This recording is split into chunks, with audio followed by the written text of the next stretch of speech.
Recon, episode 3. I'm Clint Scott. He's Rob Bro. I am Rob Bro. This week we're talking about quarterbacks. Baron Morton and the rest. Let's see what Clint Scott has to say.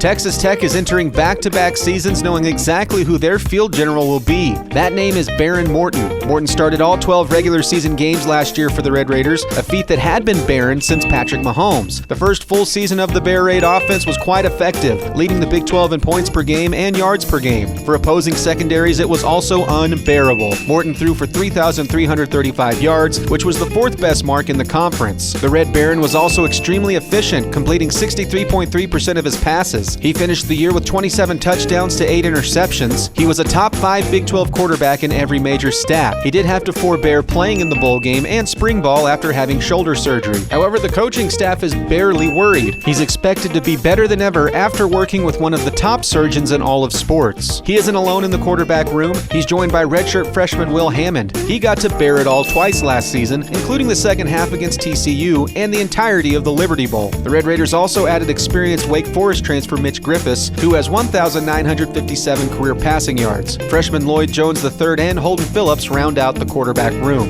2025 comes with major expectations. Will they come to fruition or be dead and buried? Sorry. Sometimes, ladies and gentlemen, when Clint Scott writes a script, you just have to grin and bear it. All right, the Texas Tech quarterback situation, I think it's in a good place. Yeah. I think it's in a good place. I understand some reservations that people have with Baron Morton. Uh-huh. But I think a lot of those reservations stem from the injuries he's had. I think there's reservation number one. I think there's two. And I think they're both fair. One of them, the injury history certainly is going to play. I mean, you could have one injury, and fans will put a self-plague on that guy and go, oh, he's just injured all the time. Unfortunately, it's gone from dinged up to being injured, and especially with a quarterback when you specifically put in the shoulder territory, whether, you can be told all day and all night, hey, like his shoulder is going to be fine. He's passing. He's going to be at the Manning Passing Academy. Should be able to throw pretty well at that. You would think if you're going to be invited to something like that. Yep. You can be told all about how he's seen a surgeon that has worked on all of these big profile arms, not just in football, but in baseball too. And I get, okay, well, until I see it, I'm going to be hesitant. I understand that. But I really believe with what they're saying. And by the way, last year, it felt like he was getting stronger as the season went on. So there's reservation number one. Reservation number two, I think, for fans is and we'll certainly talk about this plenty in this episode, but the big moment, the big game version of Baron, the important game version of Baron. It wasn't bad, but it certainly wasn't consistent, and I don't think it was extremely high level at times. There was an ESPN article ranking every quarterback room in the country. And Texas Tech, Baron Morton and Mitch Griffiths, they didn't name Will Hammond for some reason.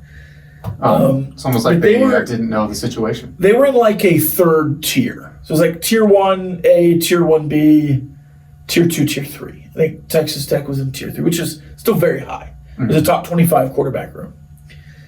But in that, they said, here's quarterback A stats, very good. Quarterback B stats, pretty bad. And it was just Baron versus FPI and below, and Baron versus FPI and above. A certain number, 50 and above, I think. And when you kind of flesh that out, it's like, well, yeah, but that's playoff Texas in their final year. That's, a Baylor team that ended top 50 in FPI because they won 6 straight, starting with you. That's a TCU team that played for a national championship. So some of those games and losses, those are pretty good teams, or teams that are getting hot when you're playing them. You certainly have to beat those teams if you want to match your expectations of this year. But I do think that was a little unfair to phrase it like that.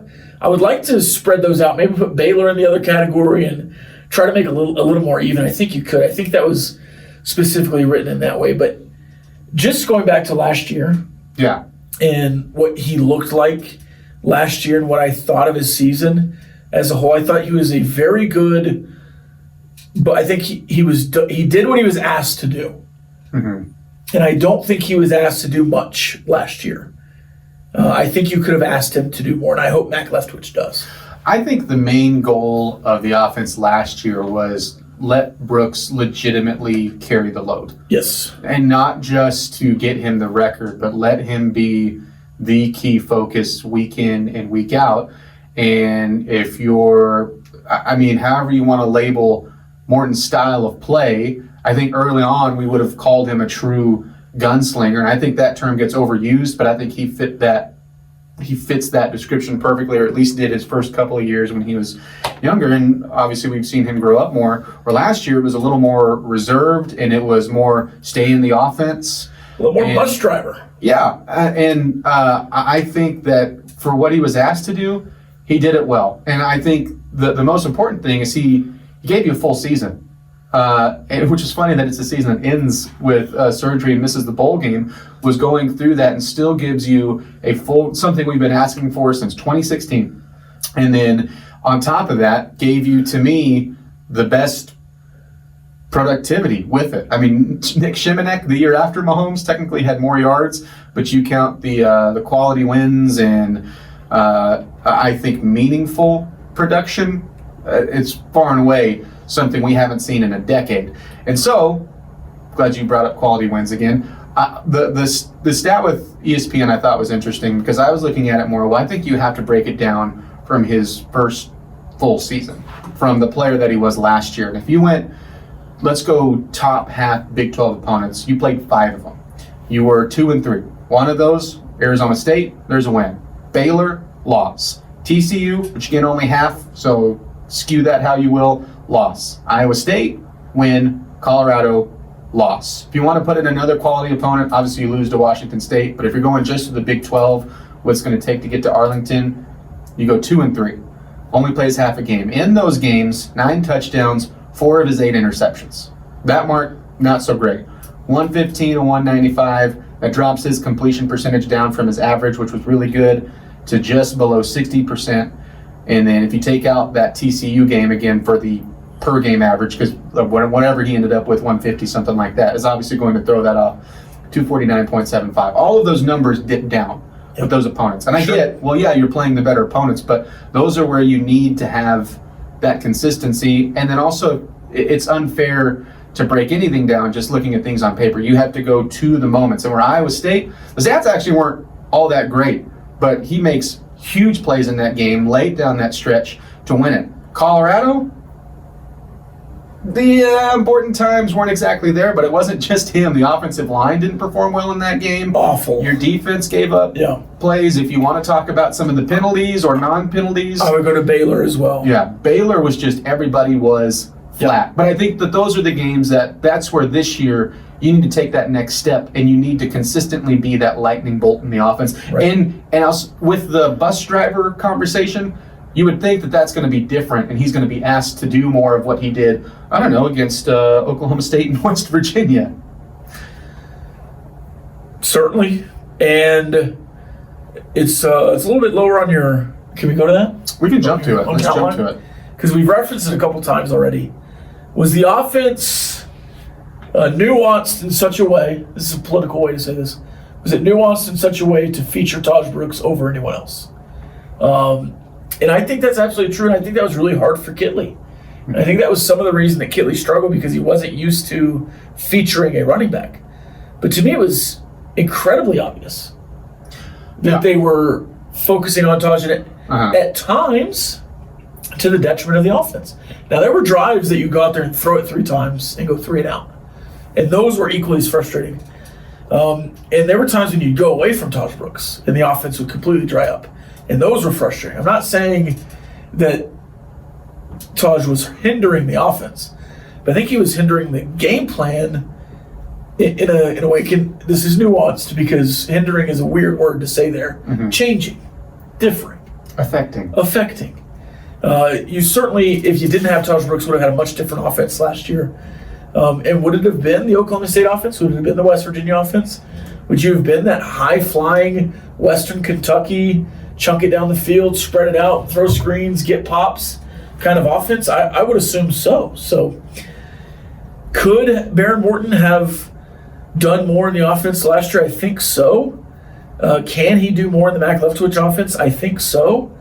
And I really do think they were a little bit hell-bent on getting Taj Brooks to 1,500 yards, not to the detriment of the team, but just it was the priority. I mean, I think as soon as you go with, and again, I'm not knocking it either because he was an incredible running back. And it worked. And he needed to be featured. He scored a bunch of touchdowns. But as soon as you start the season, like, hey, here's the website. Like, you're diving in for the offseason. You're not hiding it with, like, the campaign style and things like that, which I think was unique and important. And it was awesome to have a guy that you believed in to do that stuff. And then also him follow through with it. But does that mesh well with what Baron Morton does well? Again, I think this is where you get into, he had a solid season and did what he asked, but I'm not sure if that is what his true strengths are when he can be at like a next level college quarterback. And the other question is, okay, well, I said in episode 1 for Red Raider Recon right here, we can check it every single Thursday, that it seemed like against Oklahoma State and West Virginia, there was a let it rip Morton that wasn't there all season. Was it him getting better and better late in the season? Was it truly like that? Hey, you have the record. The timing was certainly odd and noticeable that all of a sudden you're really letting him fling it. Was it you have the record and now we can kind of take those boundaries off? Or was it simply Oklahoma State was bad and West Virginia was a team that knew going into that game they were about to fire their head coach?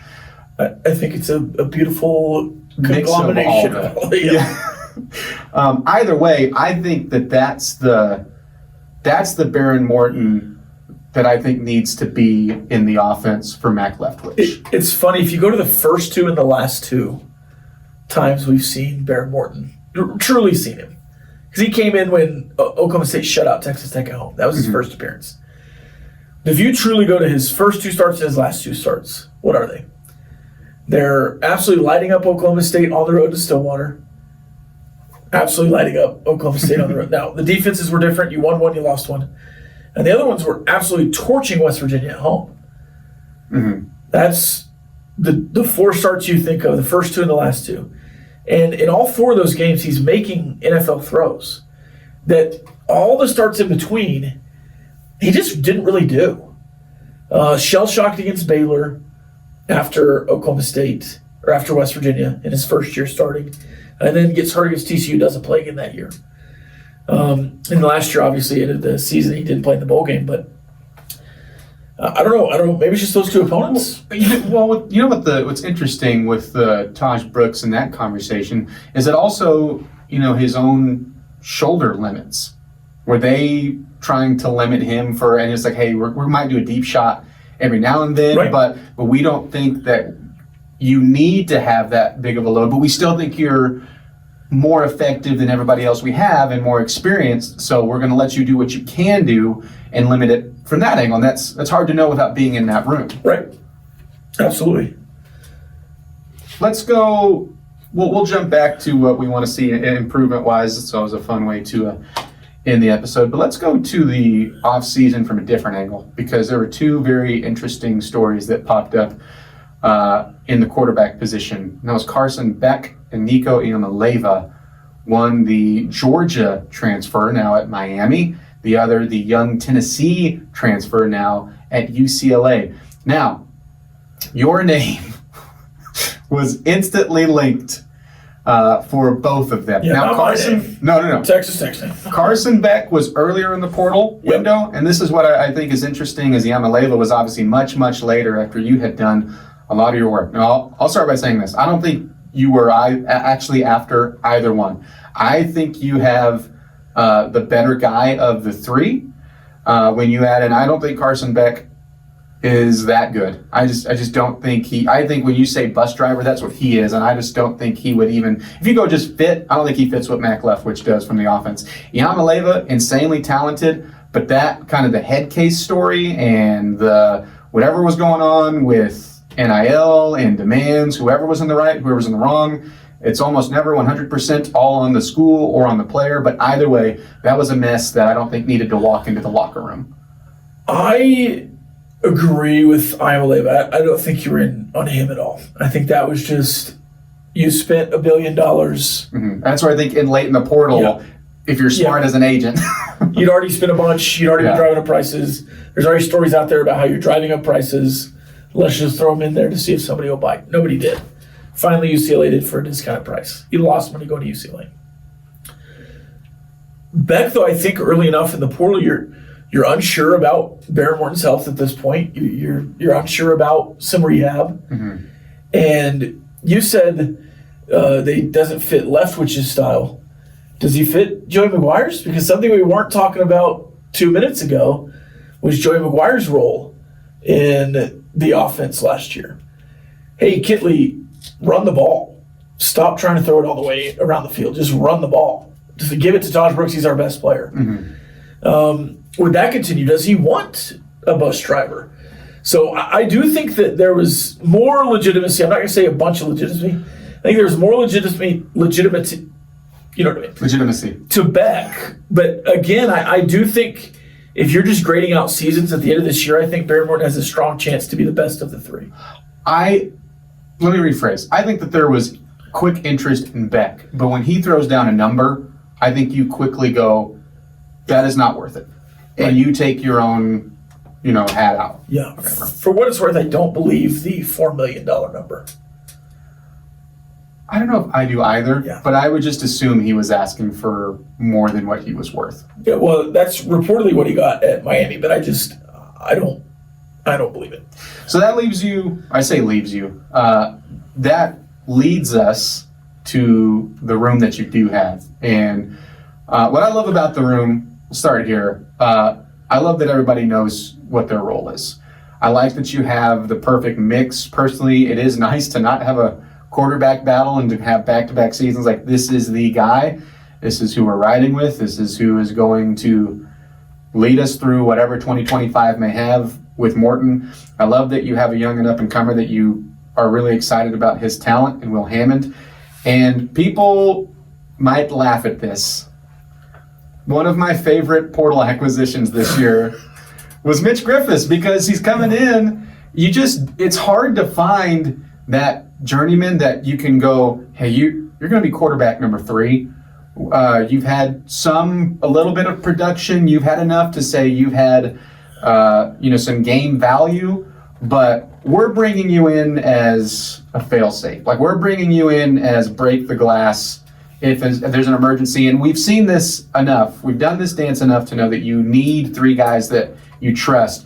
But also what he adds to the room as far as, hey, this is what I'm seeing out there, Morton. I don't know if this is helpful, but hopefully it will be. And then also for young guys like Hammond, Jones, and Phillips, going, this is how you watch film. This is how you prepare. This is how you do all of the things as a collegiate football player. And I think that is important as well. Now, am I as excited on the same level as like a David Bailey or something? No, but I think there's an underrated value with what you've brought in for a QB3. Yeah, my dream for Mitch Griffiths is to never take a snap. Yeah. Or to take a bunch of snaps in the first 3 weeks, and then we'll see thank you for your service. Mm-hmm. I hope he plays the whole second half against Arkansas Pine Bluff. And you're like, all right, that was great. Thank you, Mitch. We'll see you next year. I hope he doesn't get to that. But there are 133 D1 football teams. True? I would assume all 133 have third-string quarterbacks. Mm-hmm. How many third-string quarterbacks do you think have started 10-plus D1 games in a Power 4 school? Probably not a lot. I would think that percentage is quite low. So I do think he's a valuable member of the team, of the quarterback room. And I'm very excited about Will Hammond. You mentioned his success early. He had one of the great opening drives to his career, similarly to Baron Morton. If you are a believer of the backup is always better, that was either a great or the worst thing to see. Right. Now, if he hadn't fumbled against TCU and they won that, and you at least kicked a field goal, let's say you kick the field goal and they throw the 2-play touchdown or whatever, and you still lose. If it's not a fumble involved, I think the conversation's much louder the rest of the year on let's see Will Hammond until maybe Oklahoma State or West Virginia. So ended poorly at Arkansas, but I think that's pretty surface level because after they punched you in the mouth, you really kept up with Arkansas the rest of the game. I mean, you jump down. You're 21 to 3. You pull within a touchdown by half, but I mean, and I thought he made some really strong throws in that second half. He had some highs and lows, but I think in the bowl game, especially when it comes to that conversation, we had 3 weeks, a month, knowing he was going to be the starter, and there was still excitement and buzz still from what you saw against TCU, and I think we'd all built into our brains that there was no way he was going to have a bad or an average game. He was going to come in and light it up. Arkansas, barely in a bowl game, bad SEC opponent. 40 players in the portal. They're going to run the hogs off the field, and then no one was sharp. The defense especially was not crisp. The Shocker there. The only ones that I would say had overall a good game for all of it were the running backs, and which adds to excitement from them, which we'll have a running back episode. But I do think that some of the gems of that game for Hammond were hidden because we thought, well, he's going to come in and play this high level, and it just wasn't there. He looked young. I would like to. I think I'll go back and rewatch at some point this offseason some highlights of that game. Certainly some highlights of the season, and I'll definitely take in the TCU game, and I want to go back and rewatch that Baylor game because I'm a sicko. Chris. But you do have these moments where the Texas Tech quarterbacks in the last 5 or so years just have not stepped up to the moment in the biggest games, except for maybe Donovan Smith, who did it in a 2-week stretch with Houston in overtime and Texas in overtime. You've certainly had other players have great games. I'm not saying that. I think Tyler Shuck certainly stepped up to the moment. Baron Morton on the road against a top team Iowa State leads a 98-yard drive, and then puts Tosh Brooks in a position to score the touchdown at the end of the game. So, look, there have been great moments, but you've also seen quarterbacks kind of shy away from the moment like we were talking about earlier. So I think you have 2 quarterbacks on this roster that I think can play high-level football in the Big 12. And I think you have 3 quarterbacks on the roster, and with Mitch Griffiths included, that could lead this roster competently. And I hope you don't see 2 of them this year starting games. Yeah. My wish is that Baron Morton starts all the games. That it happened last year, and I dear football gods, let it happen again. Not because I think Baron's 1,000 times better than the other 2. It's just that consistency helps so much. And I think where they are in their careers, though, like if Morton, I shouldn't even say if, because that makes it sound like I'm doubting the health. Baron Morton at his best, where he's at in this stage of his career, is better than Will Hammond, because Will Hammond isn't polished. No doubt. And I think that last year when you have the crowd of let's see Hammond, I think that gets, I don't know, just thrown out like he doesn't have a couple of years. It's not like when you say, I think it should be Morton, that you're going, I don't think Hammond can't be just as good, maybe even a little bit better when he gets older. Who knows what his career has in store? Again, also limited glimpses of him. But it's like you're slapping that crowd in the face, and you're like, oh, he's never going to be as good as Morton. He's not. It's just he's older. And also, when you've seen the good from Morton, it's been really, really, really good. So let's go. Who has the most wins among Texas Tech quarterbacks since 2010? I guess the stat would be since 2009. I don't know. Baron Morton, tied with Taylor Potts. So it's been a long time, right? Yeah. And Baron Morton has a winning record. Do you know the last quarterback with a winning record at Texas Tech? Tell me. Beyond Baron Morton. Tell me. I believe it was Taylor Potts. The old Potts-Morton link. Actually, maybe Baker Mayfield ended his career with a winning record because of... Yeah, it was Baker Mayfield. Baker Mayfield because he was like 4-0, gets hurt, and then came into some games and lost, but didn't start them. So Patrick Mahomes, not a winning record. Obviously here at Texas Tech, there's been ups and downs on both sides of the ball, but I think we can't underrate how important Behren Morton has been to the wins of the program in the last 3 seasons as well.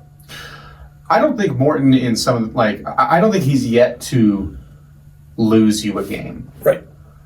I just think that I think this is the best way to sum it up for me. He hasn't lost you any games in any of those losses, even the ones that have been frustrating, but some of those losses that have been like Baylor, I also don't think he's gone out and won them. Yeah, I would certainly put Baylor in that conversation. But I think the special teams and defense are culpable at least in equal parts. Yeah, no disagreement over here at all. So for this year, what needs to improve for Morton? Physically, easily just the shoulder health. And we can't quantify that. And even previously the ankle health, just health period. You need to be strong the whole season. Beyond that, I think more confident in the pocket. There were times you get a little happy feet with Behren Morton, a little shell-shocked.